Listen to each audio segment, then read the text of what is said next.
सास का आदान प्रदान। वे दूसरे की थाली में घी ज्यादा दिखता है, कहावत है ना।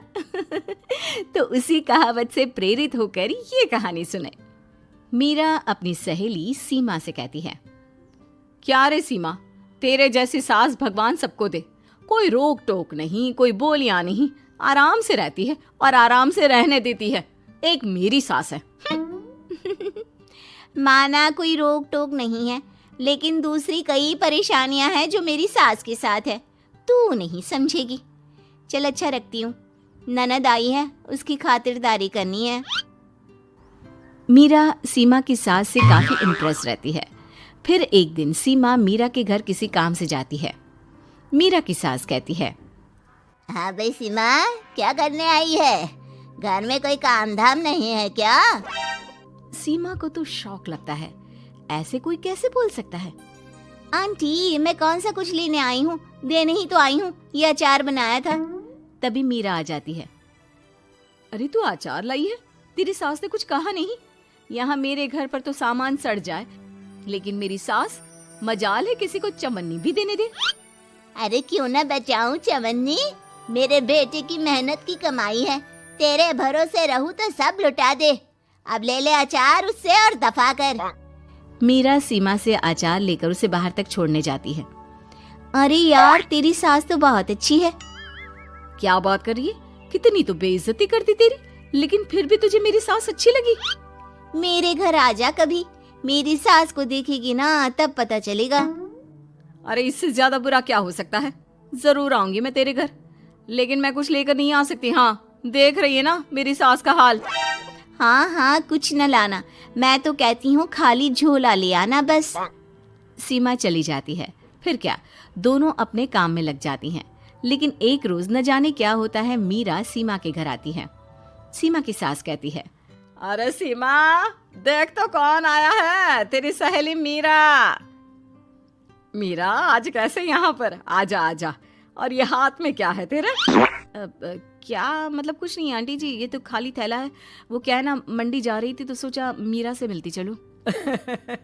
अरे काहे को मंडी जाना, कल ही मेरा बेटा सब्जी लेकर आया है। अरे मीरा, जरा सीमा का ये थैला तो भर दे। मीरा घबरा जाती है। अरे नहीं नहीं माँ जी, बिल्कुल नहीं, मैं कुछ नहीं ले सकती। हम लोग ना अलग सब्जियां खाते हैं। खैर, मीरा सब्जी तो नहीं लेती, लेकिन सीमा की सास तो न जाने क्यों कद्रदान हुई रहती है। अरे मीरा, जरा चिकन मटन बना ले, तेरी सहेली आई है। मैं फोन कर देती हूँ, वो दे जाएगा। और सुन, मिर्च जरा तेज कर देना। लेकिन मीरा तीखा नहीं खाती है माँ जी। अरे खाना चाहिए। अब सीसी करेगी ना तो नाक का सारा कचरा भी निकल जाएगा। हाय रे, कितनी अच्छी है तुम्हारी सास। हाँ, तभी आसपास के सारे यहाँ खड़े हो जाते हैं सुबह से ही। अभी 2 मिनट रुक ना, खुद पता चल जाएगा। तभी पड़ोसन आती है। अरे बहन जी, चाय का वक्त हो गया, सोचा चली आऊं आपके घर। अरे क्यों नहीं क्यों नहीं, वो क्या है ना, बहू की सहेली आई है तो चिकन बन रहा है, वो भी लेती जाना। मैं जरा ज्यादा ऑर्डर कर देती हूँ। और हाँ बहू, पकोड़े भी तल ले चाय के साथ। जा जा मीरा बेटी, सीमा की मदद कर दे जरा। मीरा सीमा के पास किचन में जाती है, जहाँ सीमा सास को कोस रही होती है। घर में कितनी मुश्किल से सब्जी और राशन आता है, लेकिन ये नहीं समझेंगी। अरे पिछले महीने भी 2 बार राशन लाना पड़ा था, लेकिन ये है कि सच्ची यार, फिर भी तू लकी है। तेरी सास कम से कम मेरी सास की तरह तो नहीं है। मीरा कुछ देर रहकर वहां से चली जाती है। दोनों बहुएं किसी तरह सास के साथ दिन काट रही थी कि एक दिन सीमा कहती है, नहीं नहीं माँ जी, बस करिए, तंग आ गई हूँ मैं आपसे। मैं अब आपके साथ नहीं रह सकती। एक बार, बस एक बार आप मेरी सहेली मीरा की सास की तरह बनकर देखिए। अरे कितनी अच्छी इंसान है वो, कितना सोचती है घर के लिए। दूसरी तरफ मीरा, माँ जी कैसी हैं आप? कुछ तो सोचा करिए, समाज नाम की भी कोई चीज होती है। बस एक बार मेरी सहेली सीमा की सास की तरह बनकर देखिए। अरे कैसे जी जाती है जिंदगी, उन्हीं से पता चलेगा। दोनों की सास को आता है गुस्सा। अरे भाई, कोई छोटे बच्चे तो है नहीं जो किसी के साथ तुलना कर दे और वो कुछ ना कहे। मीरा की सास कहती है, मुझे तो सीमा के पास ही छोड़ा। सीमा की सास कहती है, तू ना मुझे मीरा के पास ही छोड़ दे। दोनों एक दूसरे से सलाह करती हैं और सासों का किया जाता है आदान प्रदान यानी एक्सचेंज। अगली सुबह मीरा की बदली हुई सास।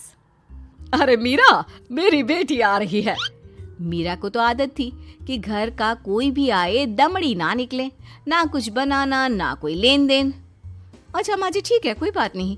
अरे कैसा कोई बात नहीं, अरे लाओ 16 तरह के पकवान और ननद को देने के लिए सीधा निकालो। सीधा समझती हो ना? देना लेन देन? अरे माँ जी कैसी बात कर दी। इस घर में जो कोई कुछ भी ले आए, लेकिन मजाल है घर की चवन्नी भी कहीं चली जाए। अरे ये तो परंपरा ही नहीं है इस घर की। बाकी खाना हो तो रोटी दाल बना देती हूँ। रोटी दाल तो मेरी बेटी दुख में भी नहीं खाती, तो मायके में क्यों खाए। मैं अभी चिकन मटन पनीर और दाल ऑर्डर कर रही हूँ, सब बना देना। लेकिन मेरी तो आदत ही नहीं है इतना सारा खाना बनाने की। नहीं नहीं माँ जी, मुझे तो माफ करें। अरे कैसी बात कर रहे हैं, तेरी सास की बेटी नहीं आती थी क्या? आती थी ना, खूब आती थी, लेकिन मजाले की सास कुछ एक्स्ट्रा कर दे। माँ जी देखिए मेरी तो ये आदत नहीं है। दूसरी तरफ सीमा। माँ जी वो मेरे मायके से लोग आ रहे हैं, तो मैं जरा उन लोगों के लिए कुछ बना लेती हूँ। क्यों क्यों बना लेती हो? दाल रोटी बनी है ना, साथ में अचार रख देना। वैसे आ क्यों रहे हैं बेटी के घर? सीमा को तो बहुत बुरा लगता है। कहाँ तो उसकी सास पड़ोसी के कुत्ते को भी घी की रोटी खिलाती है, और कहाँ ये मीरा की सास जो उसके मायके वालों के लिए सूखी रोटी अचार रख देने की बात कर रही है। वो मेरी भाभी आई है ना, नई नई, तो शादी के बाद भाई पहली बार आ रहा है। हाँ तो उन लोगों को बोल दो, हमारे घर का रिवाज है सास के लिए 10 साड़ी हार और सजावट का सामान लेकर ही आना, समझे? सास तो बोली जा रही थी, लेकिन सीमा को कुछ समझ में नहीं आ रहा था कि वो क्या करे। सीमा का पति। अरे सीमा क्या हो गया, तुम्हें तो माँ से बिल्कुल ऑपोजिट चाहिए थी ना। कहाँ माँ हर किसी के आओ भगत में तुम्हें लगा कर रखती थी, लोगों से खूब मिलती, घर का सामान बांटा करती थी। अरे याद है ना, तुम्हारे घर वाले आते थे 1 पैकेट लेकर और जाते थे पूरे 10 थैले के साथ। अब आएंगे 10 पैकेट लेकर और जाएंगे खाली हाथ। सही है। नहीं नहीं, मुझे नहीं चाहिए ऐसी सास, ये सब तो मुझे पता ही नहीं था। सीमा घबराकर मीरा की सास को लेकर उसके घर जाती है, जहां मीरा। सीमा ले जा अपनी सास भाई। हाँ हाँ, मैं भी तेरी सास वापस ही देने आई हूँ। चलो मम्मी जी, मेरे लिए तो आप ही सही हो।